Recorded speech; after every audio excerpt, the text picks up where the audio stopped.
जय हो। राधे राधे। प्रेम से बोलो राधे राधे। देखो,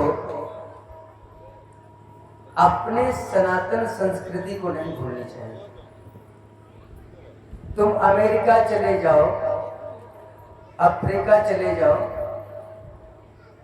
लेकिन अपने स्वभाव को, अपने कल्चर को, अपने धर्म को मत भूलो।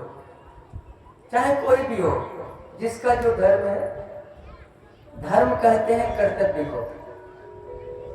लोग कहते हैं बाबा, अभी से थोड़ी देर पहले आपका माइक ठीक बज रहा था, अभी आपने क्या कर दिया। लोग कहते हैं कि बाबा आप कहते हो कि अपने संस्कृति को मत भूलो। बिल्कुल हाँ, यदि अपने माता पिता को कोई भूल गया और किसी विलायती को माता पिता बना लिया तो बोलो कल्याण होगा? नहीं होगा। आप कहोगे कि बिना अंग्रेजी का काम नहीं चलेगा। आप संस्कृत के बारे में बात कर रहे हो शायद। सुनो, एक का एक दो का तो सबको सिखा दो। 1 2 3 4 भी रखो अपने पास। देववाणी हमारी संस्कृत है, सारे ग्रंथ हमारे संस्कृत भाषा में है। इसकी पढ़ाई धीरे धीरे शुरू करो। अभी अब नासा का जो इसरो है ना, वो भी घोषणा कर रहा है कि संस्कृत भाषा को जितना हमारा उपग्रह पकड़ रहा है, उतना किसी भाषा को नहीं पकड़ा। संस्कृत का अर्थ होता है विशुद्ध, परिष्कृत। इसी का नाम संस्कृत। यदि संस्कृत देवरानी है तो हिंदी तुम्हारी बहुरानी है, और अंग्रेजी को नौकरानी बना लो,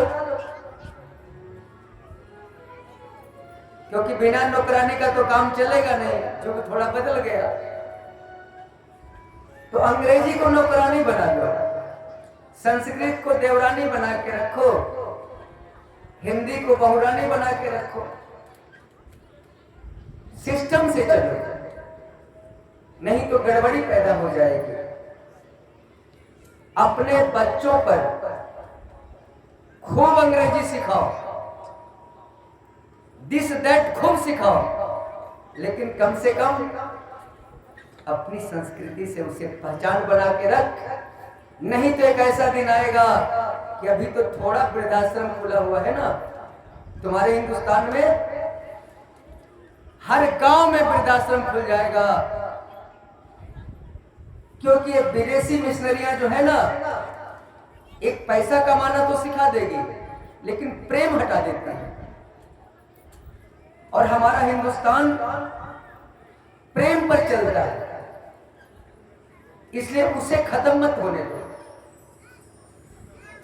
अपने भाषा को, अपनी बोलचाल की भाषा को मत भूलो और भूलने मत दो। तुम्हारी जो घर की भाषा है उसे भी जिंदा रखो, और तुम्हारी जो विदेशी भाषा है उसे भी पकड़ के रखो। नहीं तो फिर हाल क्या होगा?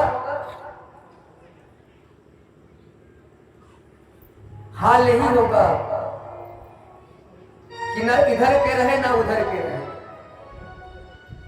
कहीं के नहीं रह जाएंगे।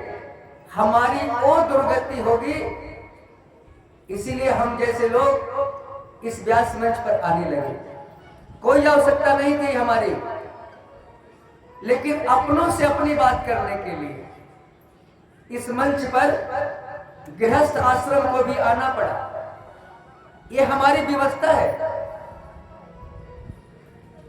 क्योंकि आप सारे लोग हमारे परिवार के हो,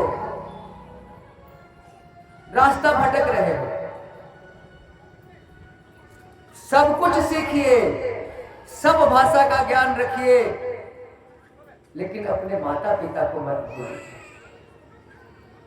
अपनी धरती माँ को मत भूलो, अपने गंगा को माँ कहना मत भूलो, क्योंकि गंगा का पानी पानी नहीं है, वो तो अमृत है। गाय का दूध दूध नहीं है, वो अमृत है। इसीलिए गाय को माता कहा गया, गंगा को माँ कहा गया। हम अपने धरती माँ को माँ कहते हैं। हमारा हिंदुस्तान मातृ प्रधान है और विदेश पितृ प्रधान है। और हमारा हिंदुस्तान कर्म भूमि है और विदेश भोग भूमि है। तो तुम भोग भूमि की नकल मत करो, तुम तो मानव से देवता बनने के लिए हिंदुस्तान की धरती पर आए हो, कर्म के बदौलत। कर्मे निबाधिकारस्ते मां फलेषु कदाचन, गीता का उपदेश है। हम तो गीता का ज्ञान देने वाले हैं और हम अपनी संस्कृति को भूल रहे हैं। जहां भी जाते हैं भोजपुरी भाषा हमारी घर की भाषा है, आराम से बोलते हैं, चाहे कलकत्ता हो या बंबई हो। समझ में नहीं आती तो थोड़ी हिंदी बोल देते हैं, हिंदी समझ में नहीं आई तब थोड़ा सा दिस दैट बोलना पड़ता है, क्योंकि पुराने जमाने के हम भी कम हैं। लेकिन पहले अपनी घर की भाषा यूज करते हैं। नहीं समझोगे तो हिंदी बोलेंगे, इसके बाद नहीं समझोगे तो थोड़ी सी नौकरानी से काम चला लेंगे। अपने पहचान को मत भूलो, तुम अपना छाप विवेकानंद की तरह विदेशों में चमकाओ, क्योंकि हिंदुस्तान बहुत जल्द जगत गुरु बनने वाला है। और हम अपनी संस्कृति को जिस दिन पहचान गए, अब देर नहीं है, हम जग गए हैं। हमारा हिंदुस्तान जगत गुरु बनने के लिए तैयार है। और किस बल पर? नारी के, माताओं के बल पर। 21वीं सदी नारी सदी है, तुम अपने बल को समझती नहीं। तुम ही तो दुर्गा हो, तुम ही तो काली हो, तुम ही तो सरस्वती हो। अपने आप को समझो तो सही। मैंने दूसरे देवी देवता को नहीं देखा आप लोगों के सिवा, इन माताओं के सिवा। यदि मैंने देखी होती तो आपको पता बता देता। मैंने मां के रूप में विष्णु को देखा, ब्रह्मा को देखा, पिता के रूप में विष्णु को देखा और गुरु के रूप में शंकर को देखा, तो दूसरे को कहां से बता दे। इसलिए तुम ही दुर्गा काली सरस्वती तुम हो, अपने आप को पहचान लो। देखो, तुम्हें देवी क्यों कहा गया? आज आखिरी दिन की कथा है, इसलिए सब विषय पर थोड़ी चर्चा कर लेना ही चाहिए। तो माताओं को देवी क्यों कहा गया? हमें तो देवता नहीं कहा गया। तो माताओं को देवी इसलिए कहा गया कि देने वाले को देवता कहते हैं। माताएं जितना त्याग की है, जितनी कुर्बानी दी है, उतने हम नहीं दिए।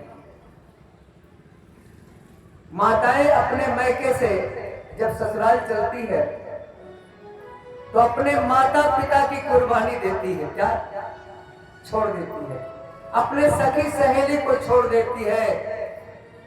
एक पर पुरुष के साथ उसके घर में आ जाती है और उसके माता पिता को अपना माता पिता मान लेती है और उस पुरुष को पति परमेश्वर मान लेती है। बोलो, इतना बड़ा त्याग तो हमने नहीं किया, आपने की। इसी के चलते आपको देवी कहा गया। इतना ही नहीं, यदि आपका गोत्र आपके माता पिता के यहाँ कौशिक है, कौशिक और आपके पति का गोत्र यदि सांडिल है तो तुम तो अपने गोत्र की भी कुर्बानी कर देती हो, तुम्हारा गोत्र पति का गोत्र है। बोलो, तुम तो त्याग की मूर्ति हो। इतना ही नहीं, तुम्हारे सब्जी काटने में प्रतिदिन लगभग हाथ कट जाते हैं, महीना में 20 दिन। रोटी सेकने में भी हाथ 20 दिन जलते हैं। और हमारा थोड़ा सा हाथ कट जाता है तो तुरंत जाके बैंडेज करवाते हैं, डॉक्टर के पास जाते हैं। और तुम क्या करती हो? हाथ कट गया, थोड़ा सा पानी से पोंछ लिया और फिर सब्जी काटना शुरू। तुम्हारे एक हाथ का तो नाखून काटना ही नहीं पड़ता है, बर्तन धोने में अपने समाप्त हो जाता है। बोलो, 9 महीना तक बच्चे को पेट में रखती हो, फिर बाहर निकलता है तो अपने खून को दूध बना के देती हो। इससे अधिक त्यागी कौन हो सकता है? इसीलिए माताओं को देवी कहा गया, हमें देवता नहीं कहा गया। इसलिए तुम्हारी कुर्बानी, तुम ही तो झांसी की रानी हो, तुम ही तो लक्ष्मीबाई हो, तुम ही तो नवरात्रि की दुर्गा हो, और तुम ही दिवाली की काली तुम ही हो, तुम ही विष्णु की लक्ष्मी हो, दूसरा कोई नहीं। क्योंकि तुम्हें गृह लक्ष्मी कहा गया। गृह लक्ष्मी, अपने को केवल समझ लो, देश जगत में हो जाएगा। पहले पिता का नाम नहीं लिया जाता था, पहले किसका लड़का? तो मां का नाम कुंती पुत्र। बाद में तुम्हारे अधिकारों पर हमने थोड़ा कब्जा जमाया और फिर हम पुरुषों, हमारा बेटा, मां का नाम हटा। लेकिन फिर हमारे देश में सिस्टम आ गया है, यदि कोई भी योजना का लाभ मिलेगा तो पत्नी के नाम से मिलेगा, पति को फिर हटा दिया गया। जमाना है, दुनिया गोल है, जगह पर तो आना पड़ेगा।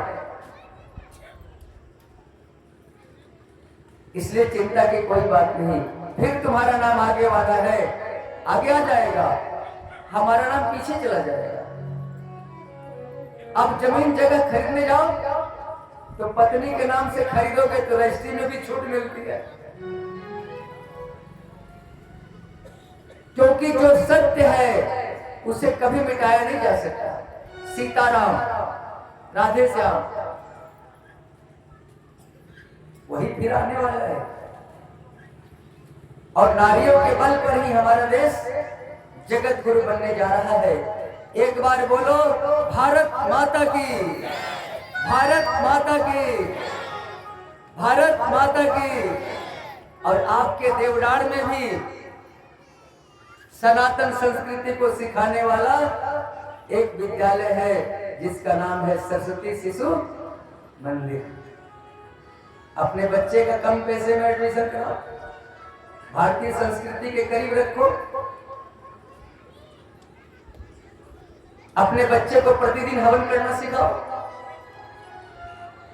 अपने संस्कृति से उसे जोड़ो, प्रयास करो। चलिए एक देशभक्ति गीत का आनंद लेते हैं, इसके बाद कथा में आगे चलते हैं।